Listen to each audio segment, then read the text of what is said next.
Ada sebagian orang berpikir kalau dia sudah sholat, dia sudah taubat, dia sudah berzakat, dia sudah berzikir, maka hidupnya akan tenang, hidupnya akan senang, hidupnya akan kenyang, karena dia sudah dekat dengan Allah. Tapi kemudian setelah dia berhijrah, bertaubat, zikir dan sholat, ternyata rezekinya tidak lancar. Lalu kemudian hidupnya penuh dengan kesulitan dan kesusahan. Muncul bertanya-tanya dalam hatinya, mana keadilan Tuhan?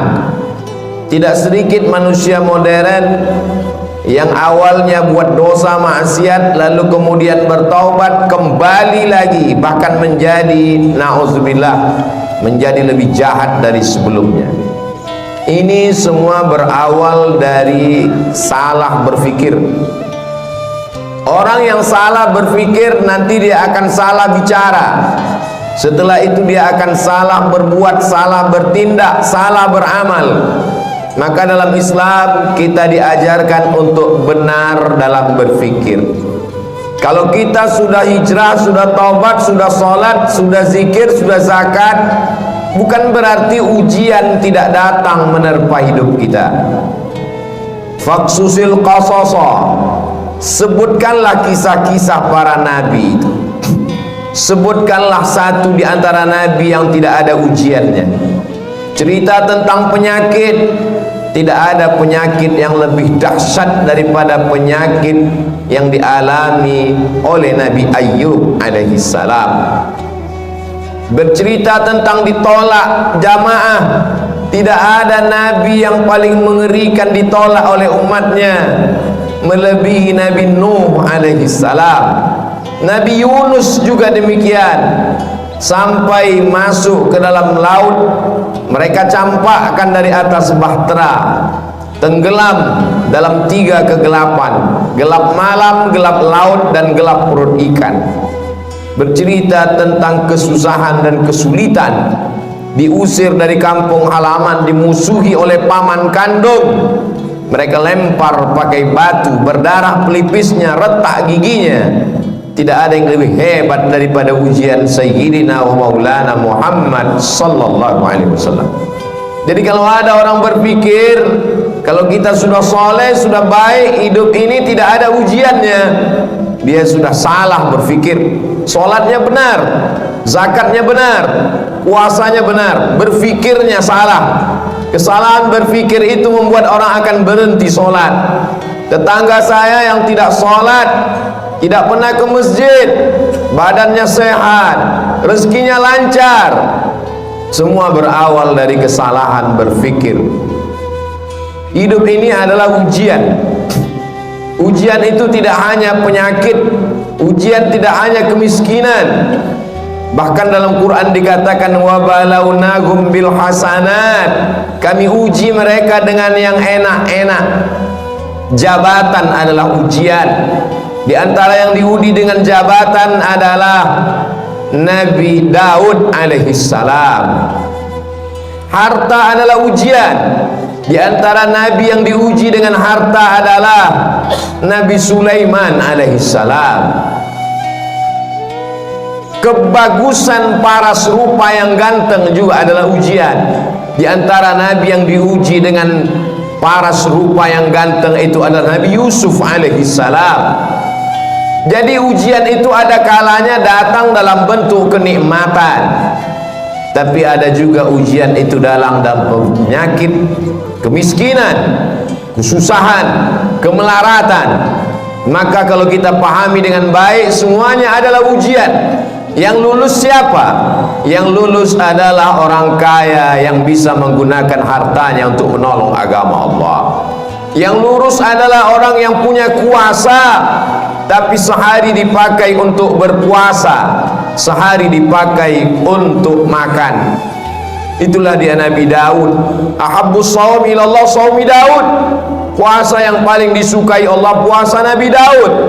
Mengapa demikian? Walaupun dia berkuasa, tapi harinya dia bagi.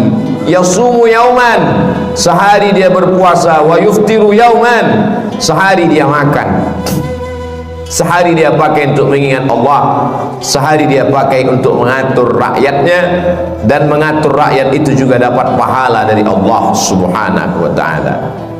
Jadi kalau kita berpahaman, berpikiran benar, insya Allah apapun yang datang kepada kita, kita anggap sebagai ujian. Datang senang, ujian. Datang susah, ujian. Datang harta, ujian. Datang miskin juga ujian. Orang yang berharta lulus ketika harta itu tidak sampai ke dalam hatinya, hanya sampai di tapak tangannya. Dia hanya menerima, setelah itu dia kasih kembali. Terima kasih. Dia bangunkan ke pesantren, dia bangunkan ke masjid, maka dia lulus ujian harta. Orang yang miskin bagaimana lulus ujiannya? Dia bersabar, tapi dia tetap berusaha, berikhtiar. Ahlus sunnah wal jamaah tidak membiarkan diri dalam kemelaratan. Innallaha la yughayyiru ma biqaumin hatta yughayyiru ma bi anfusihim. Allah tidak merubah suatu kaum sampai mereka berusaha untuk merubah diri mereka sendiri. Gunakan potensi yang ada pada diri, jalin silaturahim, buka usaha. Tetap tidak datang keuntungan, berarti sudah ditakdirkan Allah untuk bersabar. Orang kaya bersyukur, balasannya la in syakartum la azidannakum. Kau bersyukur, ku tambah nikmat. Orang miskin bersabar, balasannya innama yuwaffas sabiruna ajrahum bighairi hisab. Orang yang sabar diberikan balasan bighairi hisab, tanpa ada yang bisa menghitungnya. Hanya Allah saja yang tahu hitungannya, balasannya. A'dadtu li'ibadiyas salihin, kusiapkan balasan untuk hamba-hambaku yang soleh. Mala a'yunun ra'at, belum pernah dilihat mata, wala udhunun sami'at, belum pernah didengar telinga, wala khatara ala qalbi bashar, belum pernah terlintas di hati manusia. Kalau sudah benar pemahaman kita bahwa nabi-nabi, rasul-rasul yang dekat dengan Allah pun diuji dengan penyakit, diuji dengan musibah, diuji dengan berbagai macam ujian, dan ada di antara mereka yang diuji dengan kekuasaan, dengan harta, dengan paras rupa. Ada di antara mereka yang diuji dengan kesakitan, kemelaratan, terusir dari kaumnya. Fahamlah kita bahwa kalau kita sholat, kita bisa kaya, kita juga bisa susah. Kalau kita sudah hijrah, sudah taubat, kita bisa sehat, kita pun juga bisa sakit. Sehingga kalau sudah hijrah, sudah taubat, datang penyakit silih berganti, datang ujian, bisnisnya jatuh, sholatnya tidak berhenti, dia tidak merajuk, tidak ngambek, tidak marah kepada Allah, karena dia tahu Allah menguji aku. Liyabluwani, Allah sedang menguji aku. Aashkur, apakah aku bersyukur, am akfur, atau aku menjadi kufur kepada Allah Subhanahu wa ta'ala. Semua berawal dari kesalahan berfikir. Afala tatafakkarun, kenapa kamu tidak berfikir? Afala ta'qilun, kenapa tidak menggunakan akal pikiran? Tidak ada yang sulit bagi Allah Subhanahu wa ta'ala. Allah Maha Kuasa, fa'alul lima yurid. Dia berbuat sesuai kehendaknya, bukan kehendak atasannya. Dia tidak punya atasan. Wa huwa ala kulli syai'in qadir. Dia Maha Kuasa atas segala sesuatu. Tidak ada yang menguasainya. Tidak ada yang perlu membutuhkan proses waktu bagi Allah. Innama amruhu idza arada syai'an ay yaqula lahu kun fayakun. Maka ketika Nabi Ayyub alaihissalam makin parah penyakitnya, dia tidak mengeluh kepada Allah. Dia tidak mengatakan aku ini Nabi, kenapa aku bisa sakit. Dia hanya berkata, Rabbi anni massaniyad durru wa anta arhamur rahimin. Rabbi, ya Allah, anni, aku, massaniyad durru, aku kena penyakit, wa anta arhamur rahimin, engkau maha penyayang di antara yang sayang. Kalau kita teliti satu persatu doa Nabi Ayyub itu, tidak ada dia minta sembuh, Rabbi, ya Allah, anni, sesungguhnya aku, massaniyad durru, aku kena penyakit, wa anta arhamur rahimin, engkau maha penyayang di antara yang sayang. Lalu di mana kita yang meneteskan air mata hanya karena sesuatu yang belum ada apa-apanya dibandingkan Nabi Ayyub alaihissalam? Anaknya meninggal, kebunnya kering kerontang, hujan tidak turun, binatang ternaknya mati semua, malang tak dapat ditolak, untung tak dapat diraih, penyakit datang silih berganti. Imannya tidak berubah, dia malu meminta kepada Allah Subhanahu wa ta'ala.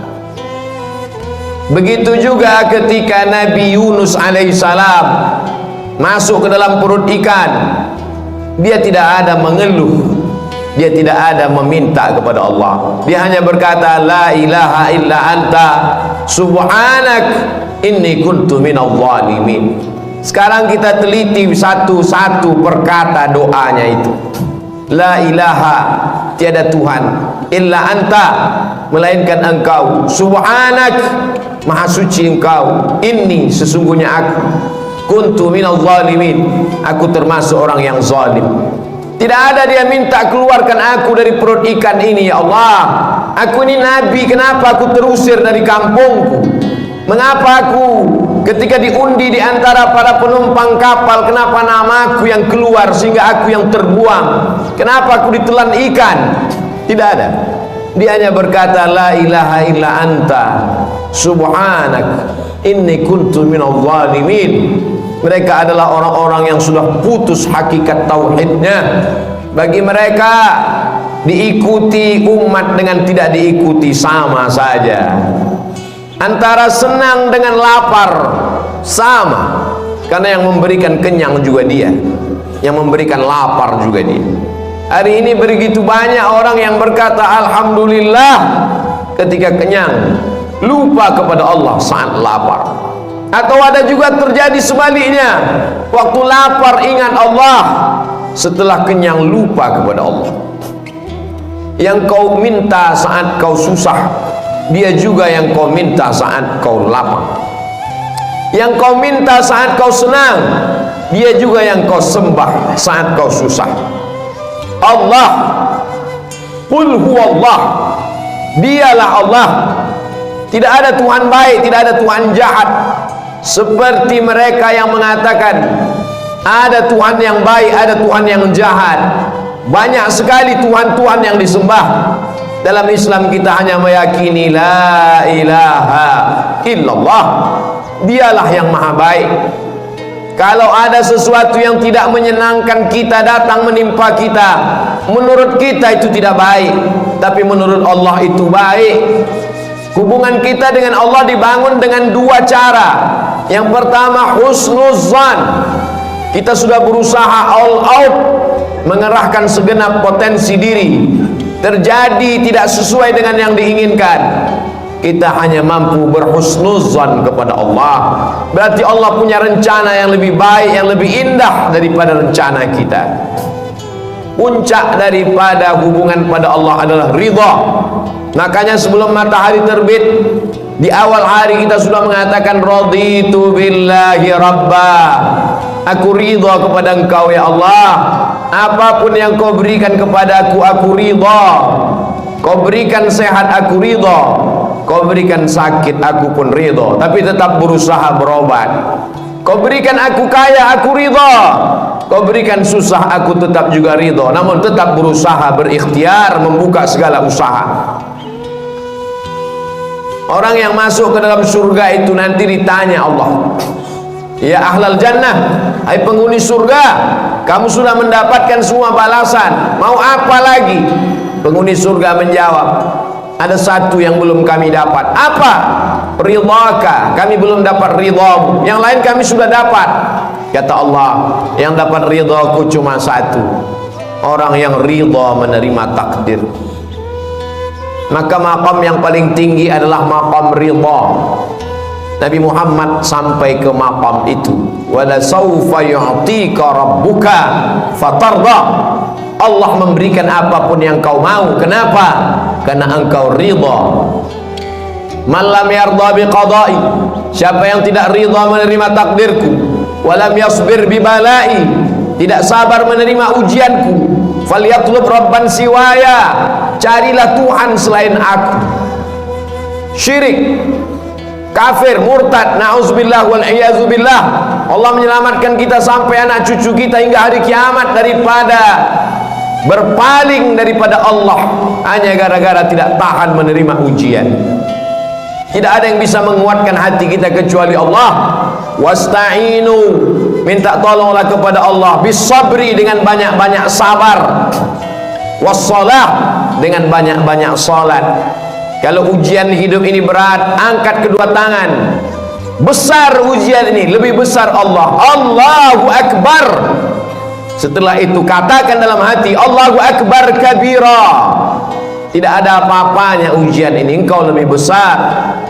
Walhamdulillahi katsira, segala puji hanya milik engkau. Wa subhanallahi bukratan wa asila, pagi, petang, siang dan malam yang suci hanya engkau. Aku adalah makhluk yang kotor, banyak silap, banyak salah, banyak dosa. Setelah itu mengakulah kepada Allah, wajjahtu wajhiya, aku hadapkan wajahku kepadamu ya Allah. Wajjahtu wajhiya lilladzi fataras samawati wal arda hanifan musliman wa ma ana minal musyrikin. Serahkan semuanya pada Allah. Inna salati wa nusuki wa mahyaya wa mamati lillahi rabbil alamin. Jangan meminta kepada dukun, jangan minta kepada benda keramat. La syarika lahu wa bidzalika umirtu wa ana minal muslimin. Aku orang yang berserah diri kepadamu.